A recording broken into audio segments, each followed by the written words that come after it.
qui existait depuis la Renaissance au XVe siècle. Il s'agit du violon baryton, que j'ai appelé baryton, puisqu'il a la tessiture de la voix de baryton à l'opéra.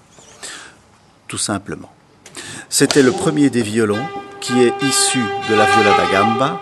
À cette époque, à la Renaissance, on a désiré un son plus aigu que la viole de gambe et on a pensé à mettre une viole de gambe sur l'épaule, donc on l'a faite plus petite.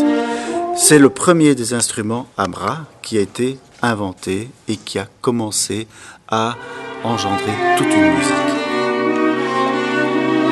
Cette musique est passée ensuite très rapidement à une taille nettement plus petite, puisque cet instrument au départ était énorme, mais avait aussi un son qui a une qualité et une chaleur tout à fait unique, et en découle donc ensuite au XVIe siècle l'alto et au XVIIe le violon, et avec Bach au XVIIIe le violino piccolo. Donc chaque fois des violons de plus en plus petits, un peu à l'image des flûtes de la Renaissance à aujourd'hui jusqu'au piccolo.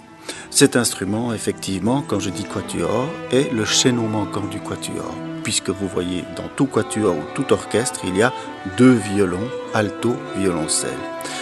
Le chaînon manquant, tout simplement, peut mieux homogénéiser le son, donc donner plus de couleurs, puisque nous avons désormais dans le quatuor le violon, l'alto, le baryton et le violoncelle.